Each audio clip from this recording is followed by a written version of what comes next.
Rosso, ville frontière, ville de passage, une ville qui porte en elle un immense potentiel.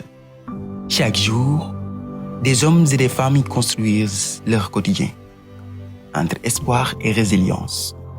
Mais derrière cette dynamique, une autre réalité s'installe. Des infrastructures insuffisantes, des espaces publics presque inexistants, une jeunesse en quête de repères.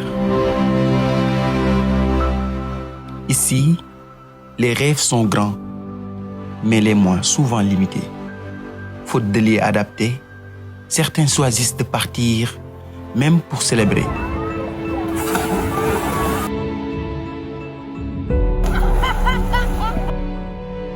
Aujourd'hui, on n'a même pas d'espace public où les enfants peuvent simplement se promener. Quand les fêtes arrivent, quand les vacances approchent, certains sont obligés de partir ailleurs, juste pour pouvoir célébrer. Mais est-ce que c'est vraiment normal une commune comme Rosso?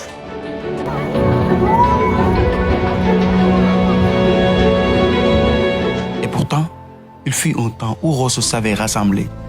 Une grande maison des jeunes qu'on appelait aussi Dancing faisait battre le cœur de la ville. Hommes, femmes, enfants, tous s'y retrouvaient. C'était un lieu de vie, de partage, de joie. Un espace où la ville respirait ensemble. Aujourd'hui, ce lieu n'est plus qu'un souvenir.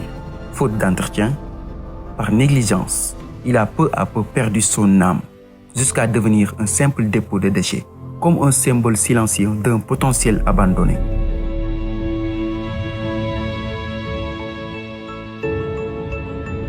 Rosso fait partie des frontières les plus faciles à développer. Avec tout son potentiel, avec tout ce qu'elle génère entre le Sénégal et la Mauritanie, il y a une énorme richesse ici. Mais aujourd'hui, on ne comprend même plus ce qui freine réellement son développement.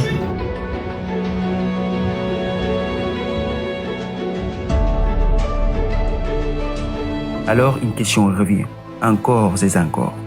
Qu'est-ce qui freine réellement Rosso? Manque de vision? Manque d'initiative?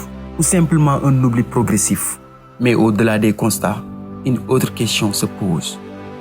Et si le changement dépendait aussi de nous?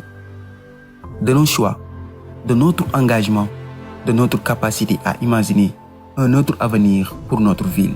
Car Rosso reste une ville vivante, une ville debout, une ville qui attend qu'on lui redonne son souffle.